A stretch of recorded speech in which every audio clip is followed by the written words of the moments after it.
They set out from Elim, and all the congregation of the people of Israel came to the wilderness of Sin, which is between Elim and Sinai, on the 15th day of the second month, after they had departed from the land of Egypt. And the whole congregation of the people of Israel grumbled against Moses and Aaron in the wilderness, and the people of Israel said to them, "Would that we had died by the hand of the Lord in the land of Egypt, when we sat by the meat pots and ate bread to the full, for you have brought us out into this wilderness to kill this whole assembly with hunger." Then the Lord said to Moses, "Behold, I am about to rain bread from heaven for you, and the people shall go out and gather a day's portion every day, that I may test them, whether they will walk in my law or not. On the 6th day, when they prepare what they bring in, it will be twice as much as they gather daily." So Moses and Aaron said to all the people of Israel, "At evening you shall know that it was the Lord who brought you out of the land of Egypt, and in the morning you shall see the glory of the Lord, because he has heard your grumbling against the Lord. For what are we that you grumble against us?" And Moses said, "When the Lord gives you in the evening meat to eat, and in the morning bread to the full, because the Lord has heard your grumbling that you grumble against him, what are we? Your grumbling is not against us, but against the Lord." Then Moses said to Aaron, "Say to the whole congregation of the people of Israel, 'Come near before the Lord, for he has heard your grumbling.'" And as soon as Aaron spoke to the whole congregation of the people of Israel, they looked toward the wilderness, and behold, the glory of the Lord appeared in the cloud.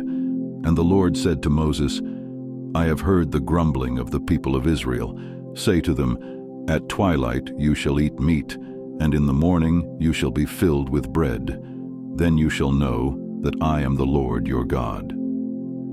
In the evening quail came up and covered the camp, and in the morning dew lay around the camp.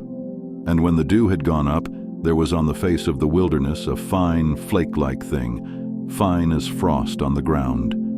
When the people of Israel saw it, they said to one another, "What is it?" For they did not know what it was.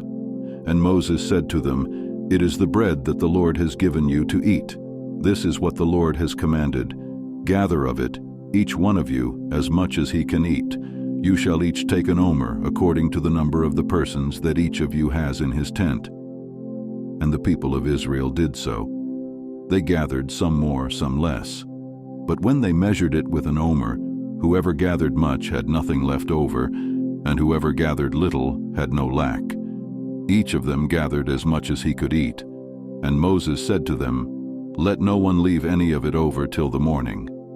But they did not listen to Moses. Some left part of it till the morning, and it bred worms and stank. And Moses was angry with them. Morning by morning they gathered it, each as much as he could eat. But when the sun grew hot, it melted. On the 6th day they gathered twice as much bread, 2 omers each. And when all the leaders of the congregation came and told Moses, he said to them, "This is what the Lord has commanded.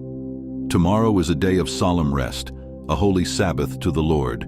Bake what you will bake and boil what you will boil, and all that is left over lay aside to be kept till the morning."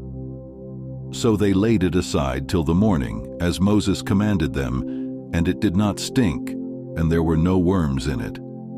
Moses said, "Eat it today, for today is a Sabbath to the Lord.